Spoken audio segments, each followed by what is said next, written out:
ਐਂਡੋਜ਼ TV ਦੇ programme ਸੰਵਾਦ ਦੇ ਵਿੱਚ ਦਰਸ਼ਕਾਂ ਦਾ ਸਵਾਗਤ। ਦਰਸ਼ਕੋ, ਅਸੀਂ ਪ੍ਰੋਗਰਾਮ ਸੰਵਾਦ ਦੇ ਵਿੱਚ ਜਿਹੜੇ ਭਖਦੇ ਮੁੱਦੇ ਆ ਉਹਨਾਂ ਨੂੰ ਲੈ ਕੇ ਤੁਹਾਡੇ ਰੂਬਰੂ ਹੁੰਨੇ ਆ ਤੇ ਅੱਜ ਜਿਸ ਮੁੱਦੇ ਨੂੰ ਲੈ ਕੇ ਅਸੀਂ ਤੁਹਾਡੇ ਰੂਬਰੂ ਹੋ ਰਹੇ ਹਾਂ ਉਹ ਹੈ ਅਕਾਲੀ ਦਲ ਦਾ ਇੱਕ ਖਾੜਕੂ ਵਿਰਸਾ ਸਿੰਘ ਵਲਟੋਹਾ। ਉਹਦੇ ਤੋਂ ਮੈਕ ਖੋਇਆ ਗਿਆ ਤੇ ਉਹਨੂੰ ਸਟੇਜ ਤੋਂ ਨੀਚੇ ਉਤਾਰ ਦਿੱਤਾ ਗਿਆ। ਸੁਖਦੇਵ ਸਿੰਘ ਬੱਬਰ ਖਾਲਸਾ ਇੰਟਰਨੈਸ਼ਨਲ ਦਾ ਮੁਖੀ, ਉਹਨਾਂ ਦੀ 27ਵੀਂ ਬਰਸੀ ਤਰਨਤਾਰਨ ਜ਼ਿਲ੍ਹੇ ਦੀ ਪੱਟੀ ਤਹਿਸੀਲ ਦਾ ਪਿੰਡ ਦਾਸੂਵਾਲ ਉੱਥੇ ਮਨਾਈ ਜਾ ਰਹੀ ਤੇ ਵਿਰਸਾ ਸਿੰਘ ਵਲਟੋਹਾ ਵੀ ਜਿਹੜਾ ਉੱਥੇ ਪਹੁੰਚ ਗਿਆ। ਵਿਰਸਾ ਸਿੰਘ ਵਲਟੋਹਾ ਦੇ ਲਈ ਇਹ ਮਸ਼ਹੂਰ ਹੈ ਕਿ ਜਿੱਥੇ ਵੀ ਕ੍ਰੈਡਿਟ ਲੈਣਾ ਹੁੰਦਾ ਉੱਥੇ ਜਾਣ 'ਚ ਉਹ ਕਦੀ ਝਿਜਕਣਾ ਨਹੀਂ, ਚਾਹੇ ਉਹ ਪੰਜਾਬ ਵਿਧਾਨ ਸਭਾ ਦੇ ਵਿੱਚ ਆਪਣੇ ਆਪ ਨੂੰ ਖਾੜਕੂ, ਮੈਂ ਉਹ ਸ਼ਬਦ ਸ਼ਾਇਦ ਨਾ ਵਰਤਾਂ ਜਿਹੜੇ ਉਹਨੇ ਵਿਧਾਨ ਸਭਾ 'ਚ ਵੀ ਵਰਤੇ ਸੀ, ਤੇ ਜੋ ਕੁਛ ਉਹ ਸਟੇਜਾਂ 'ਤੇ ਵੀ ਕਰਦਾ। ਪਰ ਜੋ ਦੁਰਦਸ਼ਾ ਉਹਦੀ ਹੋਈ ਆ ਉਹਦੇ ਨਾਲ ਇੱਕ ਸਵਾਲ ਖੜਾ ਹੋਣ ਲੱਗ ਗਿਆ ਕਿ ਅਕਾਲੀ ਦਲ ਦੀ ਹਰ ਜਗ੍ਹਾ 'ਤੇ ਜਿਹੜੀ ਆ ਉਹ ਇਹ ਦੁਰਦਸ਼ਾ ਜਿਹੜੀ 2015 ਤੋਂ ਸ਼ੁਰੂ ਹੋਈ ਸੀ, ਸਾਹਿਬ ਸ੍ਰੀ ਗੁਰੂ ਗ੍ਰੰਥ ਸਾਹਿਬ ਜੀ ਦੀ ਬੇਅਦਬੀ ਹੋਣ ਤੋਂ ਬਾਅਦ ਉਹ ਨਿਰੰਤਰ ਜਾਰੀ ਆ। ਚਾਹੇ ਉਹਦੇ ਭਾਈਵਾਲਾਂ ਵੱਲੋਂ ਕੀਤੀ ਜਾ ਰਹੀ ਹੋਵੇ, ਚਾਹੇ ਉਹ ਸਰਕਾਰੀ ਪੱਖ ਵੱਲੋਂ ਹੋਵੇ, ਚਾਹੇ ਬਾਕੀ ਪੰਥਕ ਜਥੇਬੰਦੀਆਂ ਵੱਲੋਂ ਹੋਵੇ, ਹਰ ਜਗ੍ਹਾ 'ਤੇ ਜਿਹੜੀ ਉਹ ਨਿਰੰਤਰ ਜਿਹੜੀ ਆ ਉਹਦੀ ਦੁਰਦਸ਼ਾ ਜਿਹੜੀ ਆ ਉਹ ਜਾਰੀ ਆ।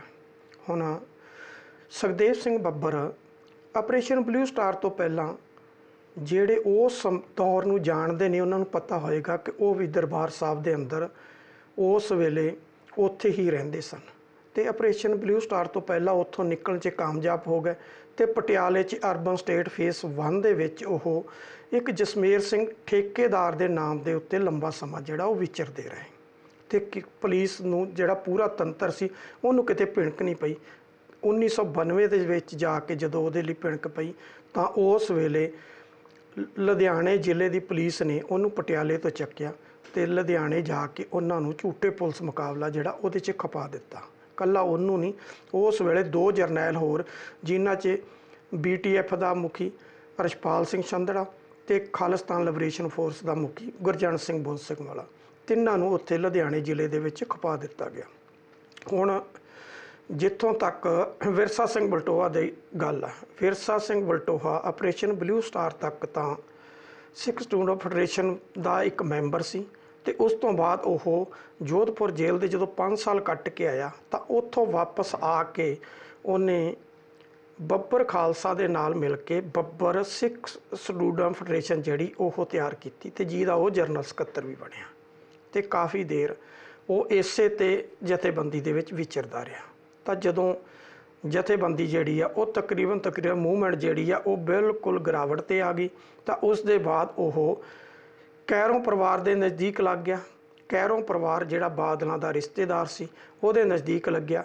ਖਾਲਸਾ ਕਾਲਜ ਅੰਮ੍ਰਿਤਸਰ 'ਚ ਪ੍ਰੋਫੈਸਰ ਲੱਗਿਆ ਤੇ ਉਹਨਾਂ ਦੇ ਮੋਢਿਆਂ 'ਤੇ ਚੜ੍ਹ ਕੇ ਉਹ ਸਿਆਸਤ ਦੀਆਂ ਪੌੜੀਆਂ ਜਿਹੜੀਆਂ ਉਹ ਚੜ੍ਹਿਆ ਤੇ 1997 'ਚ ਅਕਾਲੀ ਦਲ ਦੀ ਬਣੀ ਸਰਕਾਰ ਦੇ ਵਿੱਚ SS ਬੋਰਡ ਦਾ ਜਿਹੜਾ ਸੀਗਾ ਉਹ ਮੈਂਬਰ ਵੀ ਲੱਗਿਆ ਰਿਹਾ ਤੇ ਉਸ ਤੋਂ ਬਾਅਦ ਉਹਨੇ ਮਜੀਠੀਆ ਪਰਿਵਾਰ ਨੂੰ ਪਕੜ ਲਿਆ ਤੇ ਮਜੀਠੀਆ ਪਰਿਵਾਰ ਵੀ ਬਾਦਲ ਪਰਿਵਾਰ ਦਾ ਰਿਸ਼ਤੇਦਾਰ ਤੇ ਉਹਨਾਂ ਦੇ ਨੇੜੇ ਲੱਗ ਕੇ ਉਹ 2 ਵਾਰ ਵਿਧਾਨ ਸਭਾ ਦੀਆਂ ਪੌੜੀਆਂ ਚੜ੍ਹਨ 'ਚ ਕਾਮਯਾਬ ਹੋ ਗਿਆ। 2012 ਤੇ 2007 ਦੇ ਵਿੱਚ ਦੋਨੋਂ ਵਾਰ ਉਹ MLA ਵਲਟੋਹਾ ਹਲਕੇ ਤੋਂ ਬਣਿਆ ਤੇ ਹੁਣ ਜਿਹੜੀ ਉਹਦੀ ਦੁਰਦਸ਼ਾ ਹੋਈ ਆ ਕਿ ਸੁਖਦੇਵ ਸਿੰਘ ਬੱਬਰ ਦੀ ਜਦੋਂ ਬਰਸੀ ਮਨਾਈ ਜਾ ਰਹੀ ਸੀ ਉੱਥੇ ਪ੍ਰਬੰਧਕਾਂ ਵੱਲੋਂ ਇਹ ਕਿਹਾ ਗਿਆ ਸੀ ਕਿ ਕੇਵਲ ਤੇ ਕੇਵਲ ਸ਼ਰਧਾਂਜਲੀ ਦਿੱਤੀ ਜਾਵੇ, ਇੱਥੇ ਹੋਰ ਕੋਈ ਵੀ ਗੱਲ ਜਿਹੜੀ ਉਹ ਨਾ ਕੀਤੀ ਜਾਵੇ। ਪਰ ਜਿੱਥੋਂ ਤੱਕ ਵਿਰਸਾ ਸਿੰਘ ਵਲਟੋਹਾ ਦਾ ਸਵਾਲ ਸੀ, ਵਿਰਸਾ ਸਿੰਘ ਵਲਟੋਹਾ ਨੇ ਉੱਥੇ ਜਾ ਕੇ ਆਪਣੇ ਜਿਹੜੇ ਆ ਉਹ ਗੀਤ ਗਾਉਣੇ ਸ਼ੁਰੂ ਕਰ ਦਿੱਤੇ ਕਿ ਮੈਂ ਕਿਸ ਤਰ੍ਹਾਂ ਇਸ ਮੂਵਮੈਂਟ 'ਚ ਆਇਆ, ਮੇਰੀ ਸੁਖਦੇਵ ਸਿੰਘ ਬੱਬਰ ਦੇ ਨਾਲ ਕਿੰਨੀ ਕੁ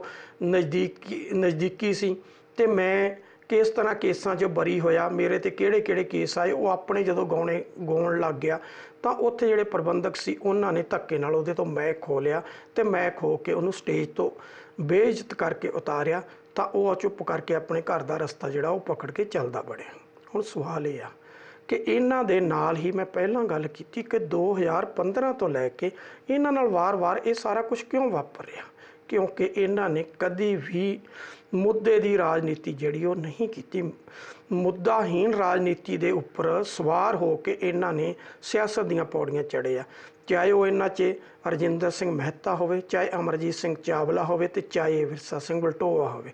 ਸਮੇਂ ਨਾਲ ਜਿੱਥੇ ਦਮਦਮੀ ਟਕਸਾਲ ਨੂੰ ਵਰਤਣਾ ਉੱਥੇ ਉਹਦਾ ਨਾਮ ਵਰਤ ਕੇ, ਤੇ ਜਿੱਥੇ ਇਹਨਾਂ ਨੂੰ ਕੁਝ ਹਾਸਲ ਹੁੰਦਾ ਹੋਵੇ ਸਿਆਸੀ ਤੌਰ ਤੇ, ਉੱਥੇ ਇਹ ਅਕਾਲੀ ਦਲ ਦੀਆਂ ਜਿਹੜੀਆਂ ਉਹਦੀਆਂ ਪੌੜੀਆਂ ਚੜ੍ਹਨ ਦੇ ਵਿੱਚ ਜਿਹੜਾ ਉਹ ਕਾਮਯਾਬ ਹੁੰਦੇ ਰਹੇ ਆ। ਹੁਣ ਇਸੇ ਦੇ ਨਾਲ ਹੀ ਰਲਦਾ ਮਿਲਦਾ ਮੁੱਦਾ ਹੈ ਕਿ ਇਹ ਅਕਾਲੀ ਦਲ ਦੀ ਦੁਰਦਸ਼ਾ ਜਿਹੜੀ ਉਹ ਕਿਉਂ ਹੋ ਰਹੀ ਆ। ਹੁਣ ਇਹਨਾਂ ਦੇ ਭਾਈਵਾਲ ਜਿਹੜੇ ਆ ਉਹਨਾਂ ਨੇ ਵੀ ਕਰਨੀ ਸ਼ੁਰੂ ਕਰ ਦਿੱਤੀ ਹੈ। ਬੀਜੇਪੀ ਦਾ ਪੰਜਾਬ ਦਾ ਪ੍ਰਧਾਨ ਆ ਸ਼ਵੇਤ ਮਲਿਕ, ਰਾਜ ਸਭਾ ਦਾ ਮੈਂਬਰ ਹੈ। ਉਹਨੇ ਭਰਤੀ ਮੁਹਿੰਮ ਚਲਾਈ, ਪਠਾਨਕੋਟ ਤੋਂ ਚਲਾਈ। ਉਹਨੇ ਪੂਰਾ ਪਠਾਨਕੋਟ, ਉਹਦੇ ਬਾਅਦ ਗੁਰਦਾਸਪੁਰ, ਫਿਰ ਉਹਨੇ ਕਪੂਰਥਲਾ, ਜਲੰਧਰ, ਨਵਾਂ ਸ਼ਹਿਰ ਤੇ ਹੁਸ਼ਿਆਰਪੁਰ 4 ਜ਼ਿਲ੍ਹੇ ਕਵਰ ਕੀਤੇ। ਤੇ ਉਹਦੇ ਬਾਅਦ ਉਹਨਾਂ ਨੇ ਜਦੋਂ ਆ ਕੇ ਬਠਿੰਡੇ 'ਚ ਭਰਤੀ ਮੁਹਿੰਮ ਸ਼ੁਰੂ ਕੀਤੀ ਤੇ ਭਰਤੀ ਮੁਹਿੰਮ ਦਾ ਐਂਡ ਵੀ ਕੀਤਾ, ਜਿਹੜੀ ਕਿ ਅਜੇ ਵੀ ਨਿਰੰਤਰ ਜਾ ਰਹੀ ਆ। ਉਹਨਾਂ ਨੇ ਕਿਹਾ ਕਿ 2022 'ਚ ਪੰਜਾਬ 'ਚ ਕਮਲ ਜਿਹੜਾ ਉਹ ਖਿਲੇਗਾ ਤੇ ਬੀਜੇਪੀ ਇਕੱਲੀ 50% ਵੋਟ ਲੈ ਕੇ ਜਾਏਗੀ। ਕਿੱਧਰ ਨੂੰ ਇਸ਼ਾਰਾ ਕਰਦਾ? ਅਕਾਲੀ ਦਲ ਨੂੰ ਹੱਥਾਂ ਪੈਰਾਂ ਦੀ ਪਈ ਹੋਈ ਆ। 2 ਹੋਰ ਬੀਜੇਪੀ ਦੇ ਸੀਨੀਅਰ ਆਗੂ, ਉਹਨਾਂ 'ਚ ਸਰਦਾਰ ਚਰਨਜੀਤ ਸਿੰਘ ਚੰਨੀ, ਗਿਆਨੀ ਜੈਲ ਸਿੰਘ ਦਾ ਰਿਸ਼ਤੇਦਾਰ ਆ, ਸਾਬਕਾ IAS ਅਫਸਰ ਆ, ਸਾਬਕਾ ਪੰਜਾਬ ਦਾ ਮੁੱਖ ਸੂਚਨਾ ਕਮਿਸ਼ਨਰ ਆ। ਉਹਨੇ ਕਿਹਾ ਕਿ ਅਕਾਲੀ ਦਲ ਨੂੰ ਕੰਧ ਤੇ ਲਿਖਿਆ ਪੜ੍ਹ ਲੈਣਾ ਚਾਹੀਦਾ। ਜੇ ਪੰਜਾਬ ਦੀ ਡਿਵੈਲਪਮੈਂਟ ਚਾਹੁੰਦੇ ਆ ਤਾਂ ਬੀਜੇਪੀ ਜਿਹੜੀ ਆ ਉਹਨੂੰ ਵੱਡੇ ਭਾਈਵਾਲ ਦੇ ਰੂਪ ਦੇ ਵਿੱਚ ਅਕਾਲੀ ਦਲ ਅਸੈਪਟ ਕਰੇ ਤਾਂ ਪੰਜਾਬ ਦਾ ਭਲਾ, ਨਹੀਂ ਤਾਂ ਪੰਜਾਬ ਦਾ ਕੁਛ ਨਹੀਂ ਹੋਣਾ। ਜਿਸ ਤਰ੍ਹਾਂ ਗਵਾਂਢੀ ਜਿਹੜੇ ਸੂਬੇ ਨੇ ਉਹਨਾਂ ਦਾ ਵਿਕਾਸ ਹੋ ਰਿਹਾ, ਜੇ ਪੰਜਾਬ ਦਾ ਵਿਕਾਸ ਚਾਹੁੰਦੇ ਹੋ ਤਾਂ ਘੱਟੋ ਘੱਟ ਬੀਜੇਪੀ ਜਿਹੜੀ ਆ ਉਹਨੂੰ ਵੱਡੇ ਭਾਈਵਾਲ ਦੇ ਰੂਪ 'ਚ ਜਿਹੜਾ ਉਹ ਅਕਾਲੀ ਦਲ ਨੂੰ ਅਸੈਪਟ ਕਰ ਲੈਣਾ ਚਾਹੀਦਾ। ਦੂਸਰੇ ਨੇ ਸਰਦਾਰ ਇਕਬਾਲ ਸਿੰਘ ਲਾਲਪੁਰਾ, ਸਾਬਕਾ ਪੁਲਿਸ ਅਧਿਕਾਰੀ ਨੇ, ਬੀਜੇਪੀ ਦੇ ਸੀਨੀਅਰ ਮੀਤ ਪ੍ਰਧਾਨ ਨੇ। ਉਹਨਾਂ ਨੇ ਕਿਹਾ ਕਿ ਬੀਜੇਪੀ ਨੂੰ ਚੌਥਾ ਹਿੱਸਾ ਦਿੱਤਾ। ਸ਼ਾਇਦ ਇੱਥੇ ਇਕਬਾਲ ਲਾਲਪੁਰਾ ਸਾਹਿਬ ਇਹ ਗਲਤ ਜੱਜ ਕਰ ਗਏ, ਚੌਥਾ ਨਹੀਂ 5ਵਾਂ ਦੇਈ ਬੈਠੇ ਨੇ। ਕੁੱਲ 23 ਸੀਟਾਂ ਨੇ 117 ਚੋਂ। ਜੇ ਉਹਦੀ ਕੈਲਕੂਲੇਸ਼ਨ ਕਰੀਏ ਤੇ 5ਵੇਂ ਹਿੱਸੇ 'ਚ ਵੀ 2 ਸੀਟਾਂ ਘੱਟ ਬਣਦੀਆਂ ਨੇ ਅਜੇ ਉਹਨਾਂ ਕੋਲ। ਉਹ ਕਹਿੰਦੇ ਜੀ ਭਾਈਵਾਲ ਤਾਂ ਅੱਧ ਦੇ ਹੁੰਦੇ ਆ, ਚੌਥਾ ਹਿੱਸਾ ਤਾਂ ਜੱਟਾਂ ਦਾ ਸੀਰੀ ਹੁੰਦਾ ਤੇ ਬੀਜੇਪੀ ਸੀਰੀ ਵਾਲਾ ਕੰਮ ਨਹੀਂ ਕਰੇਗੀ। ਬੀਜੇਪੀ ਤਾਂ ਭਾਈਵਾਲਾਂ ਵਾਲਾ ਕੰਮ ਕਰੇਗੀ ਤੇ ਭਾਈਵਾਲਾਂ ਦੇ ਤੌਰ ਤੇ ਚੱਲੇਗੀ। ਇੱਥੋਂ ਤੱਕ ਕਿ ਲਾਲਪੁਰਾ ਨੇ ਤਾਂ ਜਿਹੜਾ ਨਗਰ ਕੀਰਤਨ ਸ੍ਰੀ ਨਨਕਾਣਾ ਸਾਹਿਬ ਤੋਂ ਚੱਲ ਕੇ ਆਇਆ, ਉਸ ਨਗਰ ਕੀਰਤਨ ਤੇ ਵੀ ਇਤਰਾਜ਼ ਉਠਾਏ ਕਿ ਅਸੀਂ ਕੀ ਮੈਸੇਜ ਦੇਣਾ ਚਾਹੁੰਦੇ ਹਾਂ। ਅਸੀਂ ਗੁਰਦੁਆਰਾ ਸਾਹਿਬਾਨ ਦੇ ਵਿੱਚ ਸਿੱਖੀ ਤਾਂ ਸਾਂਭ ਨਹੀਂ ਸਕੇ। ਸ਼ਾਇਦ ਸਰਦਾਰ ਇਕਬਾਲ ਸਿੰਘ ਲਾਲਪੁਰਾ ਉਹ ਇਨਸਾਨ ਨੇ ਜਿਨ੍ਹਾਂ ਨੇ ਪੁਲਿਸ ਅਫਸਰ ਹੁੰਦੇ ਹੋਏ ਬਹੁਤ ਇਮਾਨਦਾਰੀ ਨਾਲ ਆਪਣੀ ਡਿਊਟੀ ਨਿਭਾਈ। ਉਹਨਾਂ ਨੇ ਇੱਥੋਂ ਤੱਕ ਵੀ ਕਿਹਾ ਕਿ 2 ਜ਼ਿਲ੍ਹਿਆਂ ਦੇ SSP ਹੁੰਦੇ ਹੋਏ ਤਰਨਤਾਰਨ ਤੇ ਕਪੂਰਥਲਾ, ਜਦੋਂ ਮੈਂ ਸਮਗਲਰ ਪਕੜ ਲਏ, ਬਹੁਤ ਹੀ ਜ਼ਿਆਦਾ ਜਿਹੜੀ ਸੀਗੀ ਉਹਨਾਂ ਤੋਂ ਨਸ਼ਾ ਜਿਹੜਾ ਸੀਗਾ ਉਹ ਬਰਾਮਦ ਕੀਤਾ, ਤਾਂ 24 ਘੰਟੇ ਦੇ ਅੰਦਰ ਅੰਦਰ ਮੇਰੀ ਦੋਨਾਂ ਜ਼ਿਲ੍ਹਿਆਂ ਦੇ SSP ਤੋਂ ਜਿਹੜੀ ਉਹ ਬਦਲੀ ਕਰ ਦਿੱਤੀ ਗਈ ਤੇ ਉਹ ਇੱਕ ਅਮਰਤਾਰੀ ਸਿੰਘ ਦੇ ਤੌਰ ਤੇ ਪੰਜਾਬ ਪੁਲਿਸ ਦੀ ਜਿਹੜੀ ਆ ਉਹਨੇ ਲੰਬਾ ਸਮਾਂ ਜਿਹੜੀ ਉਹ ਸੇਵਾ ਕੀਤੀ ਆ। ਤੇ ਹੁਣ ਸਵਾਲ ਇਹ ਆ ਕਿ ਜਦੋਂ ਇੰਨੇ ਲੀਡਰ, ਉਹ ਵੀ ਬੀਜੇਪੀ ਦੇ, ਉਹ ਵੀ ਸਿੱਖ ਚਿਹਰੇ ਲਿਆਉਂਦੇ ਨੇ, ਜਿਸ ਤਰ੍ਹਾਂ ਇੱਕ ਸਵਾਲ ਇਹ ਖੜਾ ਹੋਇਆ ਕਿ ਬੀਜੇਪੀ ਨੇ ਹਰਿਆਣੇ ਦੇ ਵਿੱਚ ਚਟਾਲਿਆਂ ਨੂੰ ਸਾਫ਼ ਕੀਤਾ। ਇੰਡੀਅਨ ਨੈਸ਼ਨਲ ਲੋਕ ਦਲ ਕਿਸੇ ਟਾਈਮ ਬੜੀ ਮਜ਼ਬੂਤ ਧਿਰ ਹੋਇਆ ਕਰਦਾ ਸੀ, ਲੇਕਿਨ ਉਹਨਾਂ ਦਾ ਸਫਾਇਆ ਜਿਹੜਾ ਉਹ ਉਹਨਾਂ ਨੇ ਕਰ ਦਿੱਤਾ। ਇਸੇ ਹੀ ਤਰ੍ਹਾਂ ਉੱਤਰ ਪ੍ਰਦੇਸ਼ ਦੇ ਵਿੱਚ ਮੁਲਾਇਮ ਸਿੰਘ ਤੇ ਮਾਇਆਵਤੀ, ਸਮਾਜਵਾਦੀ ਪਾਰਟੀ ਤੇ ਬਹੁਜਨ ਸਮਾਜ ਪਾਰਟੀ ਦੋਨਾਂ ਦਾ ਤਕਰੀਬਨ ਕੰਮ ਜਿਹੜਾ ਉਹਨਾਂ ਨੇ ਤਮਾਮ ਕਰ ਦਿੱਤਾ। ਇਸੇ ਤਰ੍ਹਾਂ ਹੀ ਉੱਤਰ ਪ੍ਰਦੇਸ਼ ਦੇ ਨਾਲ ਲੱਗਦਾ ਬਿਹਾਰ ਹੈ, ਜਿੱਥੇ ਨਿਤਿਸ਼ ਕੁਮਾਰ, ਲਾਲੂ ਪ੍ਰਸਾਦ ਯਾਦਵ ਦੀ ਪਾਰਟੀ, ਉਹਨਾਂ ਨੂੰ ਵੀ ਉਹਨਾਂ ਨੇ ਹਾਸ਼ੀਏ 'ਤੇ ਲੈ ਆਂਦਾ। ਰਾਮ ਵਿਲਾਸ ਪਾਸਵਾਨ ਨੇ ਉਹ ਭਾਈਵਾਲ ਬਣ ਕੇ ਚੱਲ ਰਹੇ ਨੇ ਤੇ ਉਹਨਾਂ ਦੇ ਨਾਲ ਨੇ। ਨਿਤਿਸ਼ ਕੁਮਾਰ ਭਾਈਵਾਲ ਤਾਂ ਜ਼ਰੂਰ ਆ, ਲੇਕਿਨ ਕੇਂਦਰ 'ਚ ਉਹਨਾਂ ਦਾ ਮੰਤਰੀ ਲੈਣ ਦੀ ਵੀ ਜਿਹੜੀ ਆ ਉਹ ਕੋਈ ਕੋਸ਼ਿਸ਼ ਨਹੀਂ ਕੀਤੀ। ਜਦੋਂ ਕਿ ਉਹਦੇ ਭਾਈਵਾਲ ਦੇ ਤੌਰ ਤੇ MP ਸਭ ਤੋਂ ਵੱਧ ਨੇ। ਇੱਕ ਮਿਨਿਸਟਰ ਲੈਣ ਦੀ ਗੱਲ ਕੀਤੀ ਤਾਂ ਉਹ ਵੀ ਉਹਦੇ ਤੋਂ ਕਿਨਾਰਾ ਕਰ ਗਿਆ। ਇਸੇ ਤਰ੍ਹਾਂ ਕਰਨਾਟਕ 'ਚ ਜਿਸ ਤਰ੍ਹਾਂ ਸੱਤਾ ਹਥਿਆਈ ਆ, ਗੋਆ ਦੇ ਵਿੱਚ ਜਦੋਂ BJP ਬਹੁਮਤ ਦੇ ਨੇੜੇ ਨਹੀਂ ਪਹੁੰਚੀ ਤਾਂ ਉਹਨਾਂ ਨੇ ਕੱਲਾ ਮੁੱਖ ਮੰਤਰੀ ਆਪਣਾ ਰੱਖਿਆ, ਬਾਕੀ ਸਾਰੇ ਮੰਤਰੀਆਂ ਦੇ ਅਹੁਦੇ ਬਾਕੀ ਜਿਹੜੇ ਸੀਗੇ ਉਹਨਾਂ ਪਾਰਟੀਆਂ ਨੂੰ ਦੇ ਕੇ ਉੱਥੇ ਵੀ ਆਪਣਾ ਮੁੱਖ ਮੰਤਰੀ ਜਿਹੜਾ ਬਣਾ ਲਿਆ।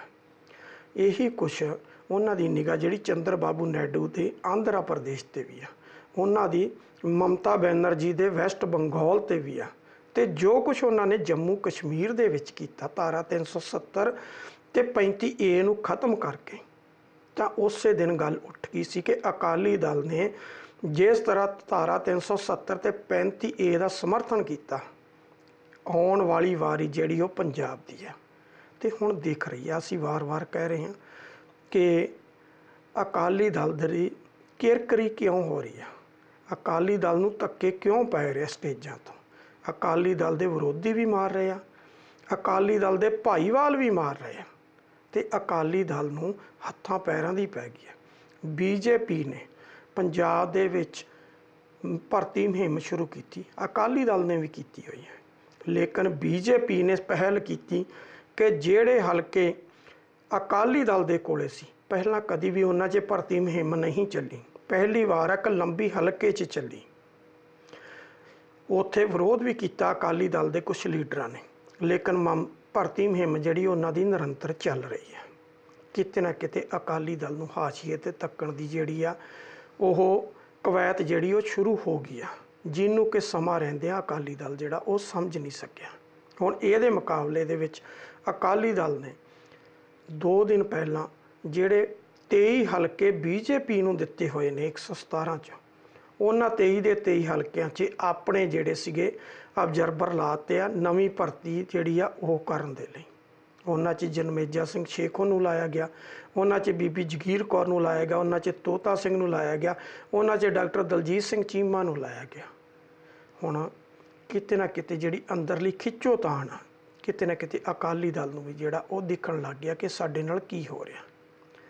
ਇੱਥੇ ਹੀ ਬਸ ਨਹੀਂ, ਅਕਾਲੀ ਦਲ ਦੀ ਕਿਰਕਰੀ ਕਰਨ ਦੇ ਵਿੱਚ BJP ਨੇ ਕੋਈ ਕਸਰ ਨਹੀਂ ਛੱਡੀ। ਜਿਸ ਤਰ੍ਹਾਂ ਪਾਣੀਆਂ ਦੇ ਮੁੱਦੇ ਦੇ ਉੱਤੇ ਲੋਕ ਸਭਾ ਦੇ ਵਿੱਚ ਬਿੱਲ ਲਿਆਂਦਾ, ਹੁਣ ਸਵਾਲ ਇਹ ਆ, ਪੰਜਾਬ ਦਾ ਝਗੜਾ ਹਰਿਆਣਾ ਨਾਲ, ਪੰਜਾਬ ਦਾ ਝਗੜਾ ਪਾਣੀ ਦਾ ਰਾਜਸਥਾਨ ਨਾਲ। ਰਾਜਸਥਾਨ ਰਿਪੇਰੀਅਨ ਰਾਜ ਹੋਣ ਦੇ ਨਾ ਹੋਣ ਦੇ ਬਾਵਜੂਦ ਵੀ ਪੰਜਾਬ 'ਚੋਂ ਪਾਣੀ ਦਾ ਹਿੱਸਾ ਲੈ ਗਿਆ। ਹਰਿਆਣਾ ਰਿਪੇਰੀਅਨ ਰਾਜ ਨਾ ਹੋਣ ਦੇ ਬਾਵਜੂਦ ਵੀ ਪੰਜਾਬ 'ਚ ਹਿੱਸਾ ਲੈ ਗਿਆ, ਲੇਕਿਨ ਜਮਨਾ ਜਿਹੜੀ ਹਰਿਆਣੇ 'ਚ ਉਸ ਵੇਲੇ ਮੌਜੂਦਾ ਪੰਜਾਬ ਸੀ ਜਿਹੜੀ ਉਹਦੇ 'ਚ ਵਗਦੀ, ਉਹਦੇ 'ਚ ਉਹ ਸਾਰੇ ਦਾ ਸਾਰਾ ਹਰਿਆਣੇ 'ਚੋਂ ਰਹਿਣ ਤਾਂ, ਲੇਕਿਨ ਪੰਜਾਬ 'ਚੋਂ ਦੇ ਦਿੱਤਾ। ਹੁਣ SYL ਦਾ ਤਲਵਾਰ ਫੇਰ ਸਿਰ ਤੇ ਲਟਕੀ ਹੋਈ ਆ। ਹੁਣ ਜਿਹੜਾ ਬਿੱਲ ਲੋਕ ਸਭਾ 'ਚ ਲਿਆਂਦਾ ਉਹ ਪਹਿਲਾਂ ਕੈਬਨਿਟ ਦੇ ਵਿੱਚ ਪਾਸ ਹੋਇਆ, ਉੱਥੇ ਹਰਸਿਮਰਤ ਕੌਰ ਬਾਦਲ ਅਕਾਲੀ ਦਲ ਦੀ ਮੈਂਬਰ ਪਾਰਲੀਮੈਂਟ ਆ ਤੇ ਕੇਂਦਰ 'ਚ ਵਜ਼ੀਰ ਆ। ਜਦੋਂ ਕੈਬਨਿਟ 'ਚ ਆਇਆ ਉੱਥੇ ਪਾਸ ਹੋਇਆ, ਉਸ ਤੋਂ ਬਾਅਦ ਉਹ ਲੋਕ ਸਭਾ 'ਚ ਗਿਆ ਤੇ ਲੋਕ ਸਭਾ ਦੇ ਵਿੱਚ 13 ਦੇ 13 ਮੈਂਬਰ ਪਾਰਲੀਮੈਂਟ, ਜਿਹਦੇ 'ਚ 8 ਕਾਂਗਰਸ ਦੇ ਨੇ, 2 BJP ਵਾਲਿਆਂ ਤੇ ਕੀ ਬੋਲਣਾ ਸੀ ਕਿਉਂਕਿ ਸਰਕਾਰ BJP ਦੀ ਸੀ, ਉੱਥੇ ਅਕਾਲੀ ਦਲ ਦੇ ਵੀ 2 ਨਹੀਂ ਬੋਲੇ। ਔਰ ਵੱਡੀ ਅਚੰਭੇ ਵਾਲੀ ਗੱਲ ਇਹ ਆ ਕਿ ਉੱਥੇ ਨਿਰੰਤਰ ਹਰ ਮੁੱਦੇ ਤੇ ਬੋਲਣ ਵਾਲਾ ਆਮ ਆਦਮੀ ਪਾਰਟੀ ਦਾ ਪੰਜਾਬ ਦਾ ਪ੍ਰਧਾਨ ਤੇ ਸੰਗਰੂਰ ਤੋਂ ਮੈਂਬਰ ਪਾਰਲੀਮੈਂਟ ਭਗਵੰਤ ਮਾਨ ਨੇ ਵੀ ਆਪਣੀ ਜ਼ੁਬਾਨ ਨਹੀਂ ਖੋਲ੍ਹੀ। 13 ਦੇ 13 MP ਜਿਹੜੇ ਆ ਉਹਨਾਂ ਲਈ ਵੀਰ ਦਵਿੰਦਰ ਸਿੰਘ ਇੱਕ ਸੀਨੀਅਰ ਕਾਂਗਰਸੀ ਆਗੂ ਵੀ ਰਿਹਾ, ਕਿਸੇ ਟਾਈਮ ਸਿੱਖ ਸਟੂਡੈਂਟ ਫੈਡਰੇਸ਼ਨ ਦਾ ਵੀ ਲੀਡਰ ਰਿਹਾ, ਅਲੱਗ-ਅਲੱਗ ਪਾਰਟੀਆਂ 'ਚ ਉਹਨੇ ਬੜਾ ਆਪਣੀ ਜਿਹੜੀ ਆ ਧਾਕ ਜਿਹੜੀ ਉਹ ਜਮਾ ਕੇ ਰੱਖੀ ਆ। ਉਹ ਵੱਖਰੀ ਗੱਲ ਆ ਕਿ ਉਹ ਵਿਚਾਰਾ ਕਿਸੇ ਵੀ ਮੁਕਾਮ ਤੇ ਜਿਹੜਾ ਉਹ ਪਹੁੰਚ ਨਹੀਂ ਸਕਿਆ, ਤੇ ਉਹਦੀ ਇੱਕੋ ਹੀ ਵਰਡਿੰਗ ਸੀ ਕਿ ਅਸੀਂ 13 ਦੇ 13 ਮੈਂਬਰ ਪਾਰਲੀਮੈਂਟ ਚੁਣ ਕੇ ਭੇਜਿਆ, ਨਾ ਕਿ ਕਬੂਤਰ ਚੁਣ ਕੇ ਭੇਜਿਆ। ਅੱਖਾਂ ਮੀਟ ਕੇ 13 ਦੇ 13 ਬੈਠੇ ਰਹੇ ਤਾਂ ਬਿੱਲ ਜਿਹੜਾ ਉਹ ਲੋਕ ਸਭਾ 'ਚ ਪਾਸ ਹੋ ਗਿਆ। ਹੁਣ ਬਿੱਲ ਕੀ ਹੈ? ਪਹਿਲੀ ਗੱਲ ਤਾਂ ਜਿਹੜੀਆਂ 2 ਸਟੇਟਾਂ ਨਾਲ ਸਾਡਾ ਝਗੜਾ ਹੈ, ਉਹਨਾਂ 'ਚ ਜਿਹੜਾ ਜਲ ਸੰਸਾਧਨ ਮੰਤਰੀ ਹੈ ਭਾਰਤ ਸਰਕਾਰ ਦਾ ਗਜਿੰਦਰ ਸਿੰਘ ਸ਼ੇਖਾਵਤ, ਉਹ ਰਾਜਸਥਾਨ ਦਾ, ਤੇ ਰਾਜਸਥਾਨ ਸਾਡੇ ਤੋਂ ਫ੍ਰੀ 'ਚ ਪਾਣੀ 1947-48 ਤੋਂ ਲੈ ਰਿਹਾ, ਅਸੀਂ ਉਹਦੇ ਤੋਂ ਕੀ ਉਮੀਦ ਰੱਖਾਂਗੇ। ਦੂਸਰਾ ਜਿਹੜਾ ਉੱਥੇ ਸਟੇਟ ਮਿਨਿਸਟਰ ਹੈ ਉਹ ਹੈ ਰਤਨ ਲਾਲ ਕਟਾਰੀਆ ਅੰਬਾਲੇ ਤੋਂ, ਹਰਿਆਣੇ ਤੋਂ। ਤੇ ਹਰਿਆਣੇ ਨਾਲ ਸਾਡਾ ਝਗੜਾ, ਤਾਂ ਫਿਰ ਅਸੀਂ ਉਹਨਾਂ ਤੋਂ ਆਸ ਕੀ ਰੱਖਾਂਗੇ। ਹੁਣ ਦੋ ਧਿਰਾਂ ਨੇ, ਦੋਨਾਂ ਧਿਰਾਂ ਨੂੰ ਹੀ ਉਹ ਡਿਪਾਰਟਮੈਂਟ ਜਿਹੜਾ ਭਾਰਤ ਸਰਕਾਰ ਨੇ ਦੇ ਦਿੱਤਾ ਤੇ ਅਕਾਲੀ ਦਲ ਇਹਦੇ ਤੇ ਚੁੱਪ ਰਿਹਾ ਤੇ ਲੋਕ ਸਭਾ 'ਚ ਇਹ ਬਿੱਲ ਜਿਹੜਾ ਇਹ ਪਾਸ ਹੋ ਗਿਆ। ਹੁਣ ਕੀ ਹੈ ਕਿ ਇਹ ਜਿਹੜਾ ਬਿੱਲ ਪਾਸ ਹੋਇਆ ਉਹਦੀ 14 ਨੰਬਰ ਕਲੌਜ਼ ਜਿਹੜੀ ਆ ਉਹਦੇ 'ਚ ਬੜਾ ਕਲੀਅਰ ਕੱਟ ਲਿਖਿਆ ਕਿ ਰਾਵੀ ਤੇ ਬਿਆਸ ਦਾ ਜਿਹੜਾ ਪਹਿਲੇ ਸਾਰੇ ਝਗੜੇ ਨੇ ਉਹ ਵੀ ਇਸੇ ਦੇ ਅੰਡਰ ਹੀ ਆਉਣਗੇ ਜਿਹੜਾ ਇਹ ਕਮਿਸ਼ਨ ਬਣੇਗਾ। ਹੁਣ ਇਹ ਹੈ ਕਿ ਪਹਿਲਾਂ ਕਮਿਸ਼ਨ ਜਿਹੜਾ ਸੀ ਉਹ ਸੁਪਰੀਮ ਕੋਰਟ ਦਾ ਚੀਫ ਜਸਟਿਸ ਬਣਾਉਂਦਾ ਸੀ, ਹੁਣ ਉਹ ਚੀਫ ਜਸਟਿਸ ਤੋਂ ਵੀ ਪਾਵਰਾਂ ਲੈ ਕੇ ਸਿੱਧੀਆਂ ਪ੍ਰਧਾਨ ਮੰਤਰੀ ਨੂੰ ਤੇ ਜਲ ਸੰਸਾਧਨ ਮੰਤਰੀ ਜਿਹੜਾ ਉਹਨੂੰ ਦੇ ਦਿੱਤੀਆਂ। ਉਹਨਾਂ ਦੀ ਮਰਜ਼ੀ ਨਾਲ ਸੁਪਰੀਮ ਕੋਰਟ ਦਾ ਰਿਟਾਇਰਡ ਜੱਜ ਜਿਹੜਾ ਉਹ ਇਹਦਾ ਚੇਅਰਮੈਨ ਹੋਏਗਾ ਤੇ 2 ਮੈਂਬਰ ਹੋਰ ਲੱਗਣਗੇ, ਉਹ ਇੱਕ ਕਮਿਸ਼ਨ ਬਣੇਗਾ। ਪਰ ਉਹਦੇ 'ਚ ਇੱਕ ਕਲੌਜ਼ ਹੋਰ ਪਾ ਦਿੱਤੀ ਗਈ ਕਿ ਜਿਹੜਾ ਇਹ ਕਮਿਸ਼ਨ ਬਣੇਗਾ ਉਹ ਕਮਿਸ਼ਨ ਜੋ ਵੀ ਆਪਣੀ ਰਿਕਮੈਂਡੇਸ਼ਨ ਆ ਉਹਦੇ 2 ਸਾਲ ਦਾ ਸਮਾਂ ਉਹਦਾ ਨਿਰਧਾਰਤ ਕਰ ਦਿੱਤਾ ਗਿਆ ਕਿ 2 ਸਾਲ ਦੇ ਅੰਦਰ ਅੰਦਰ ਉਹ ਆਪਣੀ ਸਿਫਾਰਿਸ਼ ਜਿਹੜੀ ਉਹ ਕਰੇਗਾ। ਜਦੋਂ 2 ਸਾਲ ਦੇ ਅੰਦਰ ਅੰਦਰ ਉਹਦੀ ਸਿਫਾਰਿਸ਼ ਆਏਗੀ ਤਾਂ ਉਹਦੀ ਕੀਤੀ ਹੋਈ ਸਿਫਾਰਿਸ਼ ਜਿਹੜੀ ਆ ਉਹਨੂੰ ਦੁਬਾਰਾ ਸੁਪਰੀਮ ਕੋਰਟ ਦੇ ਵਿੱਚ, ਮਤਲਬ ਭਾਰਤ ਦੀ ਜਿਹੜੀ ਸਭ ਤੋਂ ਸਰਵ ਉੱਚ ਅਦਾਲਤ ਆ ਉਹਦੇ ਅੰਦਰ ਵੀ ਉਹਨੂੰ ਚੈਲੰਜ ਨਹੀਂ ਕੀਤਾ ਜਾ ਸਕਦਾ। ਉਹਦੇ ਅੰਦਰ ਚੈਲੰਜ ਨਹੀਂ ਕੀਤਾ ਜਾਏਗਾ। ਜਿਸ ਦਿਨ ਇਹ ਕਮਿਸ਼ਨ ਆਪਣੀ ਰਿਪੋਰਟ ਦੇ ਦੇਗਾ ਉਸ ਦਿਨ ਇਹ ਕਮਿਸ਼ਨ ਆਪਣੇ ਆਪ ਭੰਗ ਹੋ ਜਾਏਗਾ ਤੇ ਇਹਦੀ ਦਿੱਤੀ ਹੋਈ ਜਿਹੜੀ ਰਿਪੋਰਟ ਆ ਉਹਦੇ ਤੇ ਆਪਣੇ ਆਪ ਨੋਟੀਫਿਕੇਸ਼ਨ ਜਾਰੀ ਹੋ ਜਾਏਗਾ ਤੇ ਕੋਈ ਵੀ ਸੂਬਾ ਸਰਕਾਰ ਇਹਦੇ ਤੋਂ ਭੱਜ ਨਹੀਂ ਸਕੇਗੀ। ਸਿਰਫ ਇੱਕ ਪ੍ਰੋਵੀਜ਼ਨ ਦਿੱਤੀ ਆ ਕਿ ਉਹ ਜਿਹੜੀ ਸਟੇਟ ਦੇ ਅੰਗੇਂਸਟ ਇਹ ਫੈਸਲਾ ਗਿਆ ਉਹ ਸਟੇਟ ਇਸ ਕਮਿਸ਼ਨ ਕੋਲੇ ਅਪੀਲ ਕਰ ਸਕਦੀ ਹੈ। ਹੁਣ ਜਿਹਨੇ ਪਹਿਲਾਂ ਤੁਹਾਡੇ ਕੋਲ ਤੁਹਾਡੇ ਹੱਕ 'ਚ ਫੈਸਲਾ ਨਹੀਂ ਦਿੱਤਾ ਉਹ ਦੂਸਰੀ ਵਾਰੀ ਤੁਸੀਂ ਉਸ ਤੋਂ ਕਿਵੇਂ ਫੈਸਲੇ ਦੀ ਉਮੀਦ ਕਰੋਗੇ। ਕਿਤੇ ਨਾ ਕਿਤੇ ਇਹ ਵੀ ਬੀਜੇਪੀ ਨੇ ਬਹੁਤ ਵੱਡੀ ਜਿਹੜੀ ਆ ਪੰਜਾਬ ਨਾਲ ਧਰੋ ਕਮਾਇਆ। ਅਕਾਲੀ ਦਲ ਦੇ ਭਾਈਵਾਲ ਹੋਣ ਦੇ ਬਾਵਜੂਦ ਜਿਹੜਾ ਕੁਝ ਉਹਨਾਂ ਨੇ ਕੀਤਾ ਅਕਾਲੀ ਦਲ ਉਹਦੇ 'ਚ ਬੁਰੀ ਤਰ੍ਹਾਂ ਨਾਲ ਫਸ ਚੁੱਕਿਆ। ਅਕਾਲੀ ਦਲ ਨੂੰ ਖੁੱਡੇ ਲੈਣ ਲਾਉਣ ਦਾ ਜਿਹੜੀ ਆ ਉਹ ਪੂਰੀ ਕਵਾਇਤ ਜਿਹੜੀ ਉਹ ਸ਼ੁਰੂ ਹੋਈ ਆ। ਹੁਣ ਸਵਾਲ ਇਹ ਆ ਕਿ ਜਦੋਂ ਅਕਾਲੀ ਦਲ ਫਸਦਾ ਫਿਰ ਜਾਂ ਤਾਂ ਉਹ ਮੋਰਚਿਆਂ ਦੀ ਰਾਜਨੀਤੀ 'ਤੇ ਆਉਂਦਾ ਤੇ ਜਾਂ ਉਹ ਪੰਥਕ ਏਜੰਡਾ ਕੋਈ ਨਾ ਕੋਈ ਲੈ ਕੇ ਅੱਗੇ ਆਉਂਦਾ, ਜਿਹੜਾ ਕਿ ਹੁਣ ਵੀ ਕੁਛ ਨਾ ਕੁਛ ਜਿਹੜਾ ਉਹ ਦਿਖਾਈ ਦੇ ਰਿਹਾ। ਉਹ ਹਮੇਸ਼ਾ ਹੀ ਜਿਹੜੀ ਸ਼੍ਰੋਮਣੀ ਗੁਰਦੁਆਰਾ ਪ੍ਰਬੰਧਕ ਕਮੇਟੀ ਆ ਉਹਦੇ ਮੋਢੇ ਤੇ ਰੱਖ ਕੇ ਜਿਹੜੀ ਆ ਉਹ ਆਪਣੀ ਰਾਜਨੀਤੀ ਚਲਾਉਂਦਾ।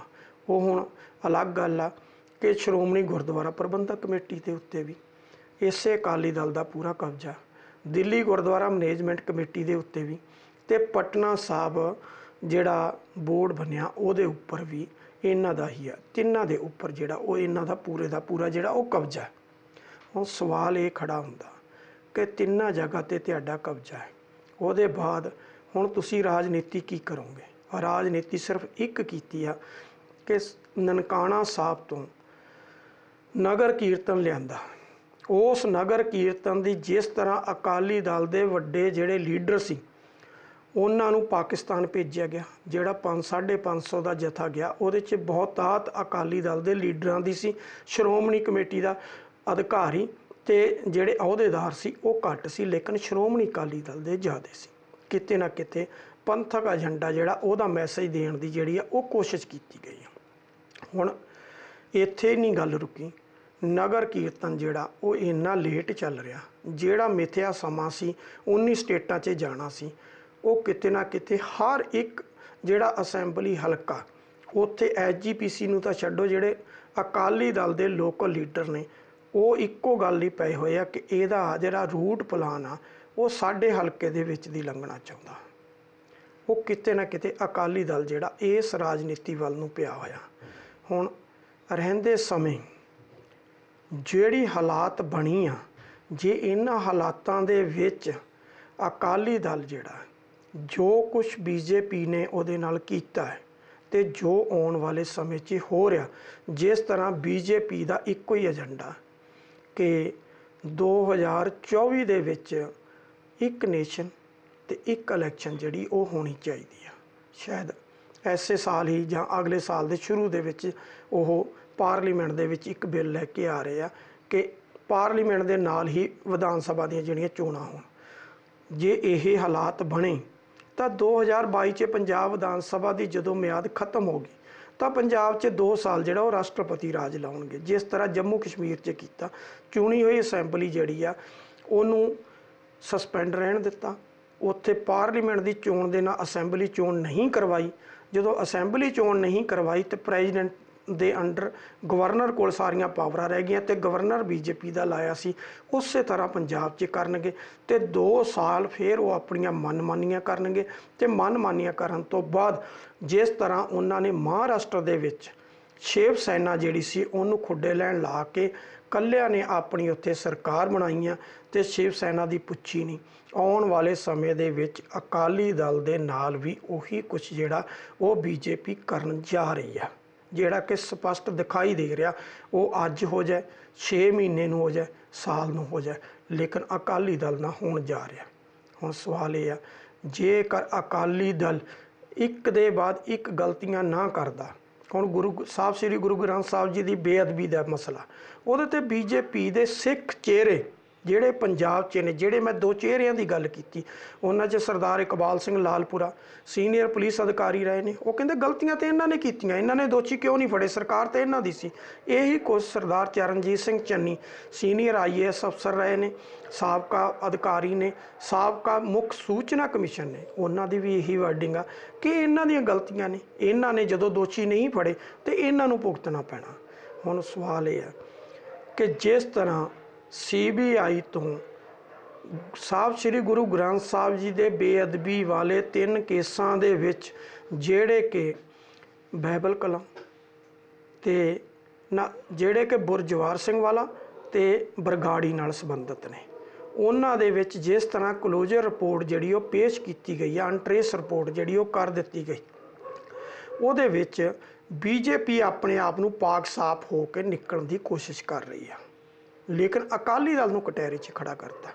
ਅਕਾਲੀ ਦਲ ਦੀ ਹੁਣ ਤੱਕ ਜ਼ੁਬਾਨ ਨਹੀਂ ਖੁੱਲੀ। ਉਹ ਕਹਿੰਦੇ ਅਸੀਂ ਤਾਂ ਜੀ ਇਸ ਮਸਲੇ ਤੇ ਅਮਿਤ ਸ਼ਾਹ ਜੀ ਨੂੰ ਮਿਲ ਕੇ ਆਏ ਹਾਂ, ਉਹਨਾਂ ਨੂੰ ਅਸੀਂ ਕਿਹਾ ਜੀ ਇਹ ਤੁਸੀਂ ਗਲਤ ਜਿਹੜੀ ਕਲੋਜ਼ਰ ਰਿਪੋਰਟ ਜਿਹੜੀ CBI ਨੇ ਪੇਸ਼ ਕੀਤੀ ਆ, ਇਹ ਜਿਹੜੀ ਆ ਇਹਦੇ ਰੀ-ਇਨਵੈਸਟੀਗੇਸ਼ਨ ਹੋਵੇ। ਹੁਣ ਸਵਾਲ ਇਹ ਆ ਕਿ ਇਹ ਕੇਸ ਵੀ ਅਕਾਲੀ ਦਲ ਨੇ ਹੀ 2015 ਨਵੰਬਰ 'ਚ CBI ਨੂੰ ਹੈਂਡਓਵਰ ਕੀਤਾ ਸੀ ਤੇ ਜਦੋਂ ਪੰਜਾਬ ਵਿਧਾਨ ਸਭਾ ਨੇ 28 ਅਗਸਤ ਨੂੰ ਵਿਧਾਨ ਸਭਾ 'ਚ ਮਤਾ ਲਿਆਂਦਾ ਤੇ ਅਕਾਲੀ ਦਲ ਉਹਦਾ ਵਿਰੋਧ ਕਰਕੇ ਬਾਈਕਾਟ ਕਰਕੇ ਬਾਹਰ ਨਿਕਲ ਗਿਆ ਸੀ ਕਿ ਨਹੀਂ ਜੀ CBI ਜਿਹੜੀ ਉਹ ਇੰਡੀਪੈਂਡੈਂਟ ਸੰਸਥਾ, ਉਹਦੇ ਕੋਲ ਇਹ ਰਹਿਣਾ ਚਾਹੀਦਾ, ਉਸ ਏਜੰਸੀ ਤੋਂ ਇਲਾਵਾ ਹੋਰ ਕੋਈ ਨਿਰਪੱਖ ਜਾਂਚ ਨਹੀਂ ਕਰ ਸਕਦਾ। ਹੁਣ ਹਰ ਮੋੜ ਦੇ ਉੱਤੇ ਅਕਾਲੀ ਦਲ ਜਿਹੜਾ ਉਹ ਰਾਜਨੀਤੀ ਤਾਂ ਕਰ ਰਿਹਾ, ਪਰ ਅਕਾਲੀ ਦਲ ਇਹਦੇ 'ਚ ਬੁਰੀ ਤਰ੍ਹਾਂ ਨਾਲ ਘਿਰਿਆ ਹੋਇਆ। ਅਕਾਲੀ ਦਲ ਨੂੰ ਭੱਜਣ ਦਾ ਰਸਤਾ ਜਿਹੜਾ ਉਹ ਦਿਖਾਈ ਨਹੀਂ ਦੇ ਰਿਹਾ। ਅਕਾਲੀ ਦਲ ਸਮਾਂ ਰਹਿੰਦਿਆਂ ਜਿਸ ਤਰ੍ਹਾਂ ਨਾਲ ਹੁਣ ਲੋਕ ਸਭਾ ਦੇ ਵਿੱਚ ਪਾਣੀਆਂ ਬਾਰੇ ਨਵਾਂ ਬਿੱਲ ਜਿਹੜਾ 2019 ਦਾ ਲਿਆ ਕੇ ਪੇਸ਼ ਕਰਕੇ ਪਾਸ ਕਰਵਾ ਲਿਆ ਗਿਆ, ਅਕਾਲੀ ਦਲ ਕਹਿੰਦਾ ਕਿ ਅਸੀਂ ਜਾ ਕੇ ਜਿਹੜਾ ਵਾਟਰ ਰਿਸੋਰਸ ਮਿਨਿਸਟਰ ਆ ਉਹਨੂੰ ਮਿਲੇ ਆ, ਉਹਨਾਂ ਨੂੰ ਅਸੀਂ ਕਿਹਾ ਜੀ ਇਸ ਬਿੱਲ ਨੂੰ ਰਾਜ ਸਭਾ 'ਚ ਨਾ ਪੇਸ਼ ਕੀਤਾ ਜਾਏ, ਪਰ ਅਕਾਲੀ ਦਲ ਇਹ ਭੁੱਲ ਗਿਆ ਕਿ ਉਹ ਬਿੱਲ ਤੁਹਾਡਾ ਕਰਕੇ ਨਹੀਂ ਰੋਕਿਆ ਗਿਆ, ਕਿਉਂਕਿ ਉਹ ਧਾਰਾ 370 ਜੰਮੂ ਕਸ਼ਮੀਰ ਵਾਲਾ ਜਿਹੜਾ ਇੰਪੋਰਟੈਂਟ ਇਸ਼ੂ ਸੀ, ਉਹਦਾ ਕਰਕੇ ਉਹਦੇ ਤੇ ਉਹ ਬਿੱਲ ਮੌਕੇ ਤੇ ਲਿਆਂਦਾ ਗਿਆ, ਮੌਕੇ ਤੇ ਲਿਆ ਕੇ ਉੱਤੇ ਪਲਾਨਿੰਗ ਹੋਈ, ਉਸ ਕਰਕੇ ਬਿੱਲ ਰੁਕਿਆ। ਜਿਹੜਾ ਸਰਦ ਰੁੱਤ ਦਾ ਅੱਗੇ ਸਮਾਗਮ ਜਿਹੜਾ ਲੋਕ ਸਭਾ ਦਾ ਅਜਲਾਸ ਆ ਰਿਹਾ ਦਸੰਬਰ ਦੇ ਵਿੱਚ, ਉਹਦੇ ਵਿੱਚ ਇਸ ਬਿੱਲ ਨੇ ਪੇਸ਼ ਹੋ ਜਾਣਾ ਤੇ ਉਹ ਪਾਸ ਹੋ ਜਾਣਾ। ਅਕਾਲੀ ਦਲ ਦੇ ਲਈ ਇਹ ਵੀ ਔਖੀ ਘੜੀ ਆ। ਹੁਣ ਸਵਾਲ ਰਹੀ ਅਕਾਲੀ ਦਲ ਦੀ, ਜੇਕਰ ਅਕਾਲੀ ਦਲ ਨੇ ਸਮਾਂ ਰਹਿੰਦਿਆਂ ਇਹਨਾਂ ਮੁੱਦਿਆਂ ਨੂੰ ਨਾ ਪਕੜਿਆ ਤੇ ਅਕਾਲੀ ਦਲ ਹਾਸ਼ੀਏ ਤੇ ਚਲਾ ਜਾਏਗਾ। ਗੱਲ ਤਾਂ ਇਹ ਆ ਕਿ ਇਹਨਾਂ ਸਾਰੇ ਮੁੱਦਿਆਂ ਨੂੰ ਲੈ ਕੇ ਜੇ ਅਕਾਲੀ ਦਲ ਕਿਤੇ ਨਾ ਕਿਤੇ ਅਜਿਹੀ ਰਾਜਨੀਤੀ ਅਪਣਾ ਕੇ ਕੇਂਦਰ ਦੇ ਵਿੱਚੋਂ ਹਰਸਿਮਰਤ ਕੌਰ ਨੂੰ ਵਾਪਸ ਲੈ ਲੈਂਦਾ ਤੇ ਸੁਖਬੀਰ ਸਿੰਘ ਬਾਦਲ ਇਹਦੇ ਵਿਰੁੱਧ ਸਟੈਂਡ ਲੈ ਲੈਂਦਾ, ਤਾਂ ਜਿੰਨੇ ਵੀ ਚਾਹੇ ਉਹ ਬੇਅਦਬੀ ਦੀ ਕਲੋਜ਼ਰ ਰਿਪੋਰਟ CBI ਵੱਲੋਂ ਪੇਸ਼ ਕਰਨੀ, ਪਾਣੀਆਂ ਬਾਰੇ ਬਿੱਲ ਲੋਕ ਸਭਾ ਦੇ ਵਿੱਚ ਪਾਸ ਕਰਵਾਉਣਾ ਤੇ ਅਕਾਲੀ ਦਲ ਦੇ ਹਲਕਿਆਂ 'ਚ BJP ਵੱਲੋਂ ਭਰਤੀ ਕਰਨਾ, ਇਹਨਾਂ ਸਾਰੇ ਮੁੱਦਿਆਂ ਨੂੰ ਲੈ ਕੇ ਜੇ BJP ਨਾਲ ਨਾਤਾ ਤੋੜ ਜਾਂਦੇ ਆ ਤਾਂ ਕਿਤੇ ਨਾ ਕਿਤੇ ਜਿਹੜਾ ਪੰਥਕ ਏਜੰਡਾ 1995 ਦੇ ਵਿੱਚ ਅਕਾਲੀ ਦਲ ਨੇ ਛੱਡ ਦਿੱਤਾ ਸੀ, ਉਸ ਪੰਥਕ ਏਜੰਡੇ ਤੇ ਦੁਬਾਰਾ ਅਕਾਲੀ ਦਲ ਜੇ ਉੱਠ ਜਾਵੇ ਤਾਂ ਘੱਟੋ ਘੱਟ ਇਹ ਆ ਕਿ ਇਹਨਾਂ ਦੇ ਪੈਰ ਜਿਹੜੇ ਆ ਉਹ ਪੰਜਾਬ 'ਚ ਲੱਗ ਸਕਦੇ ਆ।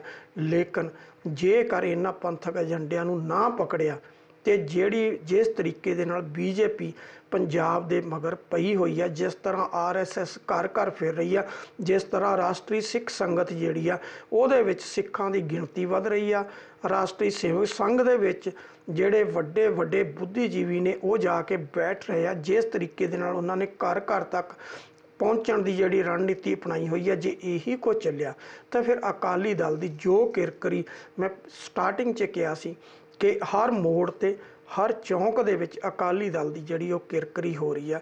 ਅਕਾਲੀ ਦਲ ਦਾ ਆਉਣ ਵਾਲਾ ਸਮਾਂ ਜਿਹੜਾ ਉਹ ਕੋਈ ਬਹੁਤਾ ਵਧੀਆ ਨਹੀਂ ਲੱਗ ਰਿਹਾ ਕਿ ਅਕਾਲੀ ਦਲ ਤੋਂ ਮੈਕ ਵੀ ਖੋਏ ਜਾ ਰਹੇ ਆ, ਅਕਾਲੀ ਦਲ ਤੋਂ ਸਟੇਜਾਂ ਵੀ ਖੋਈਆਂ ਜਾ ਰਹੀਆਂ। ਜਿਸ ਤਰ੍ਹਾਂ 2015 'ਚ ਹੋਇਆ ਸੀ, ਜੇਕਰ ਬੇਅਦਬੀ ਦੇ ਉੱਤੇ ਨਿਆਂ ਨਾ ਮਿਲਿਆ ਅਸੀਂ ਪੰਜਾਬ ਦੀ ਸੂਬਾ ਸਰਕਾਰ ਨੂੰ ਦੋਸ਼ ਤਾਂ ਦੇਵਾਂਗੇ, ਸੂਬਾ ਸਰਕਾਰ ਦੇ ਕੋਲੇ ਜਿਹੜੇ 2 ਕੇਸ ਨੇ ਉਹਦੇ ਤੇ ਉਹਨਾਂ ਨੂੰ ਦੋਸ਼ ਦੇਵਾਂਗੇ, ਲੇਕਿਨ ਜਿਹੜਾ ਕੁਛ CBI ਕੋਲੇ ਸੀ, CBI ਕਿਹਦੇ ਕੇਂਦਰ ਸਰਕਾਰ ਦੇ ਅਧੀਨ ਆ ਤੇ ਕੇਂਦਰ ਦੇ ਵਿੱਚ ਅਕਾਲੀ ਦਲ ਭਾਈਵਾਲ ਆ। ਜਦੋਂ CBI ਉੱਥੇ ਕਲੋਜ਼ਰ ਰਿਪੋਰਟ ਪੇਸ਼ ਕਰਦੀ ਆ ਤਾਂ ਕਿਤੇ ਨਾ ਕਿਤੇ ਸਵਾਲ ਜਿਹੜੇ ਉਹ ਅਕਾਲੀ ਦਲ ਤੇ ਵੀ ਉੱਠਣਗੇ ਤੇ ਅਕਾਲੀ ਦਲ ਨੂੰ ਉਹਦਾ ਜਵਾਬ ਦੇਣਾ ਜਿਹੜਾ ਔਖਾ ਹੋ ਜਾਊਗਾ, ਅਕਾਲੀ ਦਲ ਨੂੰ ਉਹਦੇ ਤੋਂ ਆਪਣਾ ਖਹਿੜਾ ਛਡਾਉਣਾ ਔਖਾ ਹੋ ਜਾਊਗਾ।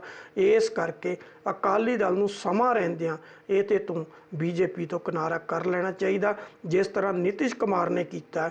ਭਾਵੇਂ ਉਹ ਭਾਈਵਾਲ ਨੇ ਬਿਹਾਰ ਦੇ ਵਿੱਚ, ਲੇਕਿਨ ਉਹਨਾਂ ਨੇ ਉਹਨਾਂ ਤੋਂ ਕਿਨਾਰਾ ਕੀਤਾ।